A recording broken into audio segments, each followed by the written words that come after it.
इस वक्त ये अहम खबर से शुरुआत कर रहे हैं। चुनाव आयोग से बंगाल बीजेपी के नेता मिले हैं। शांतिपूर्ण मतदान के लिए चुनाव आयोग का शुक्रिया कहा है।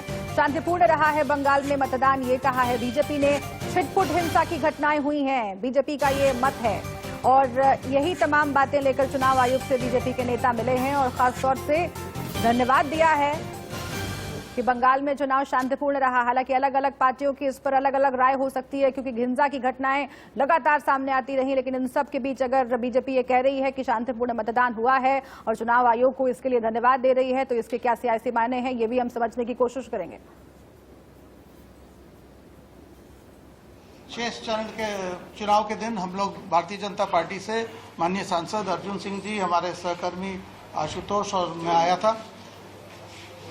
ये 8 चरण के चुनाव मूलतः शांतिपूर्वक हुए हैं, मूलतः ठीक बहुत अच्छे हुए हैं। हाँ, शीतलकुची का घटना हम भूल नहीं पाएंगे क्योंकि एक ही विधानसभा में एक ही दिन 5 लोगों ने अपनी जान गंवाई।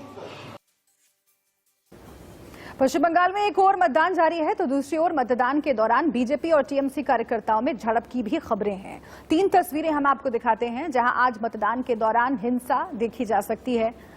लगातार 8 फेजेस में जो मतदान हुए हैं उसमें हिंसा की घटनाएं देखी गई हैं।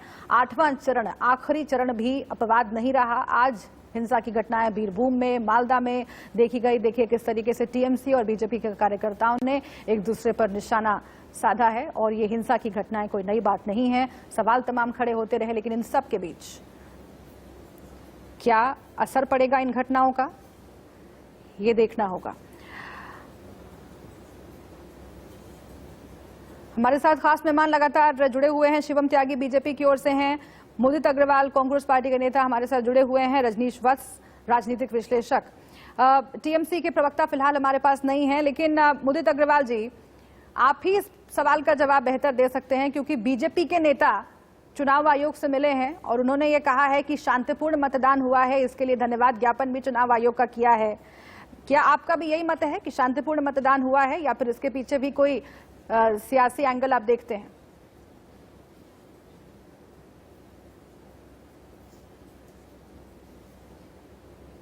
मुदित अग्रवाल जी। सॉरी, मैं इस समय ये कहूंगा, चुनाव में क्या होता है किसी भी राज्य में इस समय महत्वपूर्ण नहीं है। इस समय सबसे ज्यादा महत्वपूर्ण है जो लोगों की जान है हम कैसे बचा सकते हैं।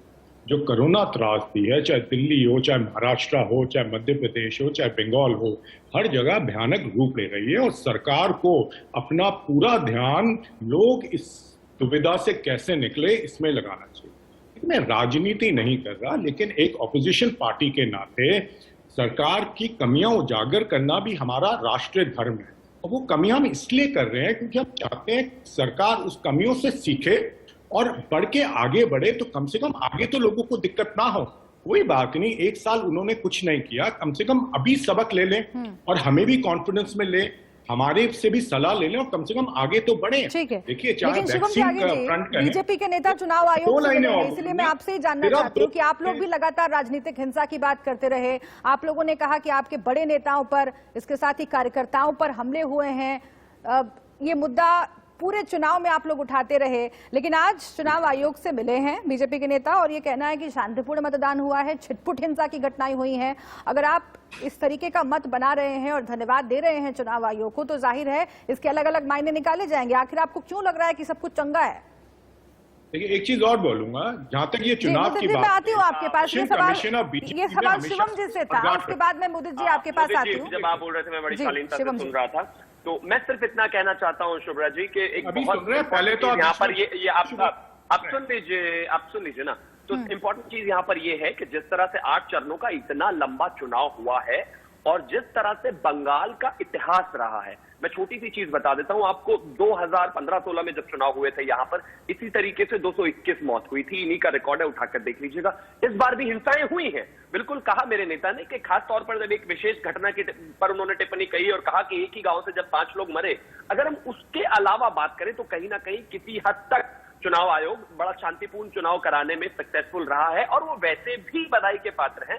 इस समय सिचुएशन देश में और खास तौर पर पश्चिम बंगाल में भी कैसी है आप देखते हैं। सोशल डिस्टेंसिंग को देखते हुए सारी चीजें मेंटेन करनी है, उसके बाद चुनाव भी कराना है, सभी का ख्याल भी रखना है। कई जगह तमाम तरह की दिक्कतें भी सामने आई है, कहीं पर संजय चक्रवर्ती आ गए हमारे साथ भी सामने आया है। मुझे लगता है संजय चक्रवर्ती कि वो टीएमसी की ओर से इसलिए भी आ गए लड़ाई के हमारे पात्र साथ। संजय जी, और ये सिर्फ आपसे बीजेपी भी ये की तरफ सवाल से मैं नहीं पूछना जानी चाह चाहिए, रही थी। सबकी बीजेपी तरफ के से जानी नेता चुनाव आयोग से मिले हैं और ये कहना है सब कुछ चंगा चल रहा है, शांतिपूर्ण तरीके से चुनाव हुआ है और छुटपुट हिंसा की घटनाएं हुई हैं। बहुत धन्यवाद उन्होंने दिया है चुनाव आयोग का। और उसी बात को शिवम त्यागी भी दोहरा रहे हैं कि जो हिंसा की घटनाएं रही हैं, जो इतिहास रहा है, उसके संदर्भ में अगर देखें, उसकी तुलना में देखें तो इस बार का चुनाव शांतिपूर्ण रहा है। आपकी प्रतिक्रिया? देखिए, जिन्होंने लाशें जो है पूरे देश में बिछा दी, तो उनको ये जो है लाशें कम दिख रही हैं। और मद्रास हाईकोर्ट ने बाकायदा जो है इनके ऊपर केस चलाने की बात की है। क्यों ना जो है इनके ऊपर हत्या का मुकदमा चलना चाहिए। और ये बात जो कही है बिल्कुल चुनाव आयोग के ऊपर उन्होंने कहा कि हत्या का मुकदमा चलना चाहिए, क्योंकि जो इस तरीके से उन्होंने चुनाव आयोग ने जो प्रोग्राम बनाया है और साथ में इसमें केंद्र सरकार भी पूरी तरीके से जिम्मेदार है। और केंद्र सरकार को भी कम से कम पहले ही होशियार हो जाना चाहिए था। अब ये कह रहे हैं कि अचानक आया, ये अचानक नहीं आया, ये 6 महीने पहले से लगातार वैज्ञानिकों द्वारा बोला गया था कि इसका सेकंड वेरिएंट आएगा और बड़ा खतरनाक होगा, लेकिन कोई भी तैयारी इसके शुरुआत से न किया गया था। और बाकायदा 23 तारीख तक जो है चुनाव आयोग को न दिख रहा था, न प्रधानमंत्री जी को दिख रहा था, न गृह मंत्री जी को दिख रहा था। और गृह मंत्री जी तो सबसे बड़ी बात यह है कि सबसे बड़े दोषी अगर कहीं है तो गृह मंत्री जी है। वो बाकायदा पूरे हर रोड शो में बिना मास्क के हम लोगों को दिखे हैं। आज हम अगर सड़क पे निकल जाते हैं बिना मास्क के तो हमें 1000 का जुर्माना हो जाता है, लेकिन गृह मंत्री जी कभी भी किसी भी शिवम त्यागी से हम जवाब ले लेते हैं, उसके बाद रजनीश जी आपका रुख करेंगे। शिवम त्यागी जी, एक बहुत इंपॉर्टेंट पॉइंट है, एक बहुत महत्वपूर्ण बात कही है संजय जी ने कि मद्रास हाईकोर्ट ने जो टिप्पणी की थी उसको मत बोलिए। उन्होंने चुनाव आयोग को जिम्मेदार ठहराया, कहा कि जिस तरीके से हैंडल हुआ है कोविड में, जिस तरीके से रैलियां करने की इजाजत दे दी चुनाव आयोग ने, उनके अधिकारियों पर हत्या का मुकदमा दर्ज होना चाहिए। एक तरफ ये टिप्पणी कोर्ट की और दूसरी तरफ आप लोग कह रहे हैं, धन्यवाद ज्ञापन कर रहे हैं कि बिल्कुल सब कुछ सही हुआ है, सब चंगा है। धन्यवाद ये इसलिए ज्ञापन दे रहे हैं ताकि इन्हीं जो सोचा था वो उसी में चला हुआ है। मद्रास कोर्ट हो या कोई भी कोर्ट, मैं हर एक कोर्ट का इस देश के सम्मान करता हूं और उनकी जो भी टिप्पणी रही है वो बिल्कुल सराहनीय पर। लेकिन मैं बड़ी शालीनता से पूछना चाहता हूं, इसमें क्या पॉलिटिकल पार्टी जिम्मेदार नहीं है? क्या कौन सी पार्टी है जो नहीं है जिम्मेदार? आप मुझे बताइए ना। सबने तो चुनाव लड़ा है ना, कोई एक ऐसी पार्टी बता दीजिए मुझे जिम्मेदारी आप चुनाव मान में। रहे हैं यानी कि मैं बिल्कुल कहता हूं, अगर चुनाव आयोग ने चुनाव कराने का निर्देश दिया है, सभी पार्टी चुनाव के क्षेत्र में थी, सबने चुनाव लड़े हैं, सबने रैलियां की हैं, सब वहीं पर थे, कार्यकर्ता से लेकर अध्यक्ष तक, मुख्यमंत्री तक, सभी लोग वहां पर थे और बहुत जोरदारी से सबने चुनाव लड़ा है। अब कोई स्पेसिफिकली आकर कहने लगे कि नहीं जी प्रधानमंत्री जी थे, नहीं जी गृह मंत्री जी थे। आपकी मुख्यमंत्री क्या कर रही थी? वो भी तो वहीं पर थी, वो भी तो लगातार कैंपेनिंग कर रही थी, वो भी एक दिन घर पर नहीं रही। और उन्होंने नहीं कहा सर अगर आपको इतनी टेंशन थी तो विड्रॉ क्यों नहीं कर लिया? आप कह देते कि हमें चिंता है बंगाल की, हम नहीं चुनाव में जा रहे हैं। तो हो सकता है कि चुनाव आयोग इस बात को मानता। मैं कहीं ना कहीं 8 चरणों में चुनाव कराने का आइडिया किसका था? 8 चरणों में चुनाव कराने का जो 7 तारीख से पहले जो है पहला सारा चुनाव खत्म हो गया था, इसको जानबूझ करके 8 चरणों में चुनाव कराने का आइडिया जो है चुनाव आयोग का था। इसकी वजह से जो है बाकायदा मद्रास हाईकोर्ट ने इनके पर कहा है कि इनके ऊपर हत्या का मुकदमा होना चाहिए। 8 चरणों को चुनाव कराने का पश्चिम बंगाल में कहीं कोई कहा वहाँ पे आतंकवादी राज्य है क्या? वहाँ पे आतंकवाद का वहाँ पे आप लोग देश की जनता जो आपको सुन रही होगी, जो कोरोना से बेहाल है, वो यही सोच रही होगी कि पछतावत क्या हो जब चिड़िया चुप गई खेत, जब इतनी मौतें हो गई है तब एक दूसरे पर ब्लेम करने से क्या फायदा है? ये बात बिल्कुल ठीक है कि पॉलिटिकल पार्टीज को सोचना चाहिए था। अगर सभी पार्टियां बीजेपी, टीएमसी अगर संयम बरतते तो ये हालत नहीं देखने को मिलता हमें, जो कि पूरे देश में मिल रहा है। लेकिन चुनाव आयोग की भूमिका पर हम बात कर रहे हैं, इसके साथ ही जो मुद्दे हैं उस पर हम बात कर रहे हैं। और इसके लिए मैं रजनीश वत्स का फिर से एक बार रुख करना चाहती हूँ, जहां पर हम पिछले हिस्से का डिस्कशन छोड़कर गए थे। रजनीश जी, पोलराइजेशन का मसला एक बहुत बड़ा मसला रहा है इन चुनावों में, और ये बात भी माननी पड़ेगी कि शुरुआत के चरणों में कोरोना का जो मुद्दा है वो दब गया था और ध्रुवीकरण काम कर रहा था। बीजेपी टीएमसी पर आरोप लगाती रही माइनॉरिटी अपीजमेंट का, टीएमसी बीजेपी पर पोलराइजेशन का आरोप लगाती रही, और जो मंचों से हमने जय श्री राम के नारे सुने, दुर्गा पाठ, कलमा पढ़ा गया, ये तमाम तस्वीरें हमने देखी, इस पर चर्चा भी किया। क्या इसका असर इन चुनावों में कोरोना का जो मसला है उस पर भारी पड़ सकता है? 2 मई को जो रिजल्ट्स आने वाले हैं उस पर ये मसले कितने ज्यादा आप देखते हैं कारगर साबित होते हुए? देखिए, सबसे मुस्लिम ध्रुवीकरण की बात की जाए या मुस्लिम इम्पीचमेंट की बात की जाए तो इसमें शुरू से रहा है। आप देखिएगा कि एक तरह की नियति रही है, स्वभाव रहा है ममता बनर्जी जी का। ममता बनर्जी की एक जैसे कलमा पढ़ने वाली है, या वो आप देखिए कि मुस्लिम ध्रुवीकरण की बात, फुरफुरा से पीरजादा अब्बास सिद्दीकी से बात करें, साठगांठ की बात करें, तो ये नहीं हो सका इस बार। तो उन्होंने क्या किया कि अब अचानक टर्न, आप देखिए कि किस तरह से टर्न लेती हैं वो। फिर अचानक वो मंदिर चली जाती हैं पुजारी की भत्ता करने के पहले, तो वो भत्ता दे रही थी मौलवियों को, उसके बाद फिर अचानक ये टर्न क्यों ले लेती हैं? ये जो चीजें उन्होंने जो किया है वो काफी ज्यादा खतरनाक है, और उनके लिए तो वही शोभा देता है जो लाशों के ऊपर राजनीति करता हो। आपने देखा होगा कि चौथे चरण में जिस तरह की घटना हुई, जो कुछ लोग उसमें मारे गए, उसके ऊपर उन्होंने लाशों के ऊपर राजनीति करने चाहिए, उसके ऊपर उन्होंने जुलूस निकालना चाहा, एक रैली निकालना चाहा। इससे खतरनाक कुछ नहीं हो सकता।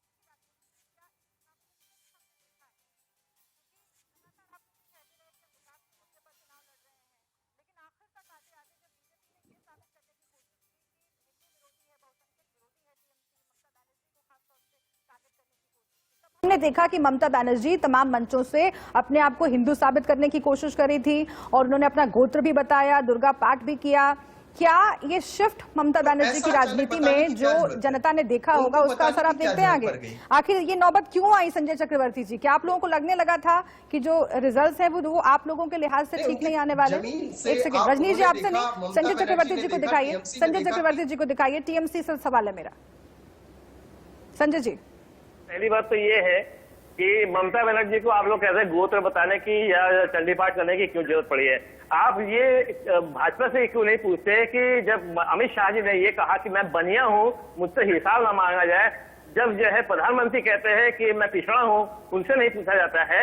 ममता बनर्जी ने अगर अपना गोत्र बता दिया तो ममता बनर्जी को इल्जाम क्यों लगा दिया जाता है? और ये वाकई में कभी उन्होंने ममता बेगम बोला गया है, कभी महिनुन्निसा बोला गया है, कभी उन्होंने कहा कि वो बांग्लादेश की है, बांग्लादेशी है, ये है। तो इंसान को अगर आप किसी को पर्सनल अटैक करके जिस तरीके से इनको टारगेट किया गया है, तो इसी वजह से हमने बताया है कि हमारा गोत्र क्या है, तो ये हमने कोई गलत तो काम नहीं किया। अगर सार्वजनिक रूप से अगर गृह मंत्री बात बोलते हैं कि मैं बनिया हूं, मुझसे हिसाब ना मांगा जाए, तो ये सवाल तब गृह मंत्री के लिए नहीं आया था। यहाँ पे सवाल केवल इस बात के लिए, और ये लगातार कंटिन्यू हर इलेक्शन में इनका केवल एक ही काम है, पोलराइजेशन करना। मतलब कहीं की भी किसी भी राज्य में इलेक्शन होता है तो 9 महीने पहले से इनका दौरा शुरू हो जाता है, वो जय श्री राम जय श्री राम जय श्री राम करके जो है लोगों को पोलराइज करने की कोशिश करते हैं। हिंदू वोट। अरे भाई, हिंदू वोट से वोट नहीं मिलेगा आप लोगों को। आप केवल शुरुआत में आप लोगों को जो थोड़ी बहुत जो आप लोग जीत गए थे, उसके अलावा आप लोग विकास देख रहे हैं। अब आप देख रहे हैं कि पूरे देश ठप पड़ चुका है, लाशों का अंबार लग चुका है। अरे उनको रोकने की कोशिश करिए। केवल क्या चुनाव गेम खेलते रहेंगे क्या? आप लोगों को मार रहे हैं, आप लोगों के जीवन से जो है, हमारे घर से भी परसों जो है मौत हुई है हमारे घर से। लेकिन जवाब मैं लेती हूँ शिवम त्यागी से, लेकिन एक बात और याद रखिएगा कि ताली एक हाथ से नहीं बजती है। उनको वहां पर ओपोनेंट मिला, टीएमसी उनके सामने थी, वो भी लगातार रैलियां कर रही थी, आप लोग भी रैलियों में खूब भीड़ जुटा रहे थे। इसलिए आप अपनी जिम्मेदारी से, राज्य सरकार अपनी जिम्मेदारी से पीछे नहीं भाग सकती। शिवम त्यागी जी, आप जवाब दीजिए जो आरोप लगा रहे हैं आप पर संजय चक्रवर्ती। ममता दीदी को अपना गोत्र बताने की जरूरत क्यों पड़ी? क्योंकि आपकी तस्वीरें ऐसी थी। 2019 से पहले 52,000 मुल्ला मौलवियों को आप तनख्वाहें देते थे, जो कि किसी और को नहीं देते थे। तो आप माइनॉरिटी अपीजमेंट करते थे, आप परोक्ष रूप से माइनॉरिटी अपीजमेंट करते थे। इसलिए सरकार ने ऐसा कहा, इसलिए केंद्र सरकार ने ऐसा कहा, इसलिए बीजेपी ने ऐसा कहा कि आप अपीजमेंट करते हैं। आपने क्या पंडितों को तनख्वाह दी थी? नहीं दी थी। आप मुझे एक चीज बताइए, ममता दीदी जब शायरियां लिखती थी और किताब छापती थी 37वें लिटरेचर फेस्ट में, तो क्या तब नहीं उन्होंने बताने की जरूरत पड़ी उनको अपना गोत्र? लेकिन जब उन्हें लगा कि जो हिंदू हैं, जिनके साथ वो हमेशा स्ट्रेटेजिक तरीके से ये करती आई हैं, वो उनसे छिटक रहे हैं, उनका वोट बैंक उनसे दूर जा रहा है, तो उनको बंदोपाध्याय बताना पड़ा कि ममता बनर्जी बंदोपाध्याय हूं मैं। और अब बात करते हैं कि इन्होंने कहा कि हम सिर्फ हिंदू मुस्लिम करते हैं। पॉलिसीज बनाए आप, तनख्वाह दें मौलवियों को आप, उर्दू में शायरियां लिखे आप। हिंदी होते हुए ममता बनर्जी खास तौर से जब कहती है कि बांग्ला सबसे ऊपर होनी चाहिए, उन्होंने मांग करी कि कहीं पर भी दूसरे स्तर पर जहां पर भी 10% से ज्यादा मुसलमान हैं, वहां पर सेकेंड लैंग्वेज उर्दू होनी चाहिए, बंगाली नहीं उर्दू होनी चाहिए। माइनॉरिटी अपीजमेंट आप करें, और जब हम बोले तो हम हिंदू मुस्लिम कर रहे हैं, हम हिंदू मुस्लिम नहीं कर रहे। आप जो कर रहे थे पिछले 10 साल से, उसका आईना लेकर हम आपके सामने खड़े हो गए। आपको अपना ही काम बुरा लगने लगा तो आपने अपना गोत्र बताना शुरू कर दिया। बहुत साफ है कि आप जब इस तरह से राज्य में अपीजमेंट करेंगे, माइनॉरिटी अपीजमेंट करेंगे, बिल्कुल माइनॉरिटीज को यहीं रहने की जरूरत है, कोई डर नहीं है, ये देश उतना उनका है जितना बाकी सबका है। लेकिन जब आप उनके ऊपर राजनीति करेंगे तो जाहिर है आपको आईना दिखाया जाएगा। और मैंने क्या, प्रशांत किशोर जो इनके स्ट्रैटेजिस्ट हैं, क्लब हाउस में उन्होंने, ठीक है, इसका जवाब संजय चक्रवर्ती से मैं लेती हूँ। लेकिन रजनीश जी, आपसे एक छोटा सा सवाल है मेरा। मुदित अग्रवाल भी बहुत देर से इंतजार कर रहे हैं, लेकिन रजनीश जी, जनता यही जानना चाहती है। देखिए, राजनीतिक पार्टियां, दोनों ही पार्टियों ने खूब कोशिश की है, बीजेपी ने और टीएमसी ने, कि जो विकास का मुद्दा है उस पर ध्यान नहीं जाए, क्योंकि एंटी इनकम्बेंसी दोनों के लिए काम करती रही है। 10 साल की एंटी इनकम्बेंसी ममता बनर्जी के लिए, और केंद्र में जो काम बीजेपी ने किया है उसको लेकर भी सरकार से सवाल जनता पूछ रही है, और उसका असर भी चुनावों पर पड़ सकता है। लेकिन विकास का मुद्दा क्या पीछे छूट जाएगा इन सबके दरमियान? दिक्कत क्या है, हिंदुस्तान में पिछले 6-7 साल विकास का मुद्दा है ही नहीं। जो भी इलेक्शंस हो रहे हैं वो विकास के मुद्दे पे नहीं हो रहे, इसलिए आज देश भुगत रहा है। देखिए, आपने इलेक्शन कमीशन की बात की थी, एक बात सोचनी जरूरी है, इलेक्शन कमीशन हो या बाकी इंस्टीट्यूशन हो, कहीं ना कहीं बहुत गहरा शक जाता है वो बीजेपी के इशारे पे काम करते हैं। बीजेपी पिछले 2 महीने से कह रही थी हिंसा हो रही है, हिंसा हो रही है, हिंसा हो रही है, आज जाके कहते हैं सब कुछ ठीक है। तो इलेक्शन कमीशन को भी देखना चाहिए। देखिए, मद्रास हाई कोर्ट ने भी बोला कि इलेक्शन कमिश्नर्स के ऊपर मुकदमा करना चाहिए अटेम्प्ट टू मर्डर का, तो बिल्कुल ठीक बात है। इलेक्शन कमीशन आज वो करती है जो मोदी जी कहते हैं। अच्छा, ठीक है, ये सवाल हालांकि मैंने रजनीश जी से पूछा था, आपने मुदित जी जवाब दिया। आपसे दूसरा सवाल है मेरा, आपसे दूसरा सवाल रहेगा मेरा, मैं आपके पास लौटूंगी। लेकिन रजनीश जी से सवाल मैंने पूछा था कि क्या पोलराइजेशन, माइनॉरिटी अपीजमेंट, जय श्री राम के नारे के बीच, कलमा पढ़ने के बीच, दुर्गा पाठ किए जाने के बीच विकास का मुद्दा कहीं पीछे छूट गया है? रजनीश जी, राहुल गांधी पर आप बहुत जल्दी आ जाते हैं। रजनीश जी, विकास का मुद्दा क्या काम करेगा? सच्चाई ये है कि राहुल बाबा को तो चुनाव, रजनीश जी मेरा सवाल सुन लीजिए, तब जवाब दीजिएगा। रजनीश जी, मेरा सवाल सुन लीजिए साहब। रजनीश जी, आपको आवाज आ रही है क्या? क्या रजनीश जी को मेरी आवाज आ रही है? और जाऊं उसके बाद, क्या रजनीश जी को मेरी आवाज आ रही है? बहाना क्या बनाते हैं? रजनीश जी, आपको आवाज आ रही है क्या मेरी? एक ऐसा संदेश, एक सेकंड, मुदित जी आपसे सवाल है मेरा। मुदित जी, आपसे सवाल है। मुदित जी नहीं, ऐसे नहीं चलेगा, ऐसे नहीं चलेगा। बार बार आप घूम फिर के राहुल गांधी पर मत आइए। मैं आपसे पूछ रही हूँ कि विकास का मुद्दा कहां पर है इस पूरे चुनाव में? विकास का मुद्दा क्या काम कर रहा है? अगर कर रहा है तो कितना काम कर रहा है? टू द पॉइंट जवाब दीजिए सर, वक्त मेरे पास बहुत कम है। ना तो मौलवी का सहारा लेती, ना तो आज वो पुजारी का सहारा लेती, ना तो उनको कलमा पढ़ने की जरूरत पड़ती और ना ही उनको चंडी पाठ पढ़ने की। विकास का मुद्दा काम कर रहा है क्या रजनीश जी? कहां पर काम कर रहा है जी?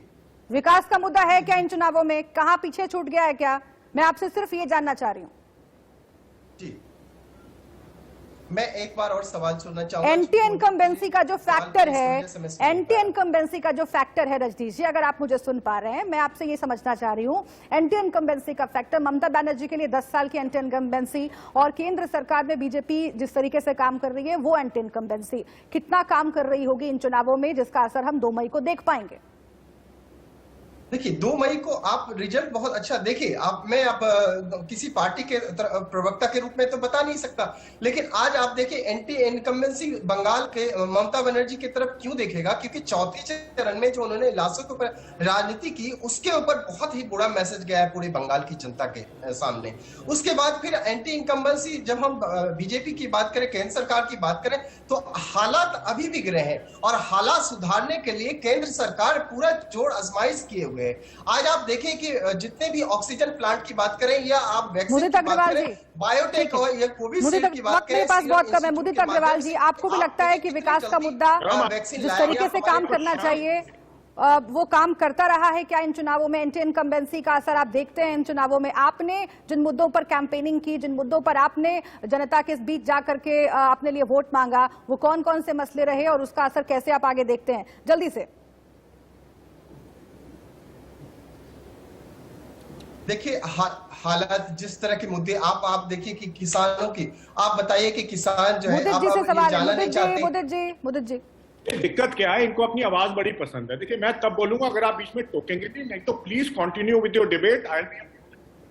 मैं आराम से बैठूंगा, लेकिन हर मिनट में मुझे बैठिए आप, अगर आपको बैठना है तो आप बैठिए, अगर आपको बैठना है। देखिए डिबेट है तो इसमें काउंटर क्वेश्चन तो होगा। कांग्रेस के प्रवक्ताओं की दिक्कत यह है, वो सोचते हैं कि उनको कंटिन्यू बोलने का मौका दे दिया जाए। अगर डिबेट है तो काउंटर क्वेश्चन तो होगा सर। अगर आपको काउंटर क्वेश्चन से दिक्कत है तो आप सुनिए बैठ करके। क्या और जितनी पार्टियां वो श्रोतागण है, मुदित अग्रवाल जी, कौन कौन से मुद्दे आपके लिए रहे, मैं आपसे ये जानना चाहती हूँ। कौन कौन से मुद्दे लेकर के आप जनता के सामने गए, और अगर आज ये सिचुएशन है कि सीधी टक्कर टीएमसी और बीजेपी के बीच में दिख रही है, तो इसके पीछे की क्या वजह है? जिनको हॉस्पिटल बेड्स नहीं मिल रहे, जिनको वेंटिलेटर्स नहीं मिल रहे, जिनको ऑक्सीजन नहीं मिल रही, उनसे जाके पूछिए कितना अच्छा काम एक साल में हुआ है। कम से कम एक साल का समय दिल्ली में केजरीवाल जी और मोदी जी देश में व्यवस्था थी, स्वास्थ्य थी, उसको मुदित अग्रवाल जी, क्या आपको मेरी आवाज आ रही है? क्या आप मेरा सवाल सुन पा रहे हैं? आपसे कुछ देर में एग्जिट पोल का पिटारा हम खोलेंगे, बताएंगे दर्शकों को कि 2 मई को जो होने जा रहा है उसको लेकर इंडिया न्यूज का जन की बात का सर्वे क्या कहता है, हमारा आकलन क्या कहता है। आपसे मेरा सवाल ये है सर, मुदित जी, आपसे मेरा सवाल ये है सर कि आखिर क्यों आज बीजेपी बनाम टीएमसी की स्थिति दिख रही है, कांग्रेस कहीं टक्कर में क्यों नहीं दिखाई पड़ रही है? टू द पॉइंट जवाब दीजिएगा सर, फिर मैं आगे बढ़ूंगी। देखिए आपका कोई इंटरेस्ट नहीं है मेरा जवाब सुनने में, क्योंकि मैं बोलता हूँ सर आप केजरीवाल पर चले जा रहे हैं ना। हम यहाँ पश्चिम बंगाल की बात कर रहे हैं तो आप केजरीवाल पर चले जा रहे हैं। या तो आप तैयारी के साथ नहीं आए हैं, या तो आप मुद्दे को भटकाना चाह रहे हैं। आप अपने अंदर देखिए, मुझे लगता है आप बीजेपी कहां पर खड़ी है कांग्रेस पार्टी सर? छोटा सा सवाल है, क्यों आखिर बीजेपी बनाम टीएमसी की स्थिति आज दिख रही है? अगर आप इस सवाल का जवाब दे सकते हैं तो दीजिए। क्यों आखिर आज टीएमसी बनाम बीजेपी की जो लड़ाई दिख रही है पश्चिम बंगाल में, कांग्रेस पार्टी क्यों नहीं दिख रही है कहीं पर, जमीन पर क्यों नहीं दिख रही है? सॉरी, ये सबको दिख रहा है, सारे व्यूअर्स को दिख रहा है। आप कांग्रेस सर जमीन पर क्यों नहीं दिख रही है कांग्रेस पार्टी? छोटा सा सवाल है, लेकिन आपने काफी मेरा वक्त जाया कर दिया है। संजय चक्रवर्ती जी, आपके जहन में कौन कौन से मसले, क्योंकि वक्त मेरे पास कम है, ब्रेक लेना होगा, आपके जहन में कौन कौन से मसले अभी काम कर रहे हैं जिनकी वजह से 2 मई का जो चुनाव जो परिणाम है वो अफेक्ट होगा? और पोलराइजेशन का मसला, मुस्लिम मिनोरिटी का मसला, अपीजमेंट का मसला जो बीजेपी लाने की कोशिश कर रही है, उसका कितना असर होगा, एंटी इनकम्बेंसी कितना काम करेगा? इन तमाम सवालों का जवाब दीजिए। देखिए पहली बात तो मैं बता दूं, बीजेपी को यहाँ पे 50 से 60 सीटें नहीं मिलने वाली, ठीक है ना। क्योंकि वहां पे जिस तरीके से लोगों ने बाहरी भीड़ इकट्ठा करके लोगों को पोलराइज करने की कोशिश किया है, और जिस तरीके से इन्होंने पर्सनल अटैक किए हैं ममता दीदी को, वहां के लोग बड़े समझदार हैं। बंगाल के लोग खासकर पॉलिटिकली उनके पास बहुत ज्यादा नॉलेज है, तो वहां के लोग कहीं किसी तरीके से वो घूमने वाले नहीं है। बीजेपी जो अपना दिवा स्वप्न देखती है वो देखती रहे, उनसे हमसे कोई मतलब नहीं है। हम अपनी सरकार बना रहे हैं, हमें पता है कि हम अपने 190 सीट हम लगभग हम लेकर के आएंगे, और वो एकदम निश्चित रूप से अभी आपका एग्जिट पोल भी आएगा, 2 मई का रिजल्ट भी आएगा, आप देख लीजिएगा। अब ज्यादा शिवम त्यागी जी, जल्दी से शिवम त्यागी जी, ये कह रहे हैं सरकार बनाने जा रही है टीएमसी। सिर्फ इतना कहना चाहता हूं कि जब आप पूछ रहे हैं कि कांग्रेस यहाँ पर क्या कर रही है, क्या मानती है, किन मुद्दों पर हावी रही, 4 दौर तक तो ये थे ही नहीं, 4 चरण तक तो पूरी तरीके से गायब थे, तो इनको सच्चाई पता क्या होगी। और जहां तक बात टीएमसी की है, टीएमसी के हालात इस बार हर चरण पर अलग अलग तरीके से दिखाई दिए हैं, तमाम चीजें सामने आई हैं। और हाँ, डेवलपमेंट का मुद्दा था, अगर भ्रष्टाचार का मुद्दा है तो वो बाय डिफॉल्ट ही डेवलपमेंट का मुद्दा है, और उसी मुद्दे पर हम जीतेंगे, वही लेकर हम आगे गए हैं। जितनी चीजें टीएमसी ने पिछले 10 साल में की थी, उसी का काउंटर लेकर हम जनता के बीच में गए थे। और 2 मई को देख लीजिएगा आप भी संजय जी के सिचुएशन क्या है। लेकिन मुदित जी अभी भी बराबर वाली विंडो से लगातार बोले जा रहे हैं, इनसे सवाल पूछो तो इनको एंकर भी लगने लगता है कि वो बीजेपी का है। कमाल की बात है, चुनाव में थे नहीं तो कम से कम टीवी पर तो सही जवाब दिया कीजिए। ठीक है, बहुत शुक्रिया आप सभी का। देखिए वक्त मेरे पास फिलहाल इतना ही था, लेकिन एग्जिट पोल का इंतजार इंडिया न्यूज के दर्शक लगातार कर रहे हैं। इंडिया न्यूज ने जन की बात के साथ मिलकर एग्जिट पोल जो किया है, 2 मई को किसकी सरकार बनने वाली है, पश्चिम बंगाल की सत्ता की चाबी आखिर किस पार्टी के हाथ में जनता देने जा रही है, ये हम आपको बताएंगे। हमारा आकलन क्या कहता है, कौन कौन से मुद्दों ने काम किया है। कोरोना महामारी के दौर का ये चुनाव है, इसलिए बहुत महत्वपूर्ण है। आप लगातार बने रहिएगा हमारे साथ, थोड़ी ही देर में एग्जिट पोल आपके साथ।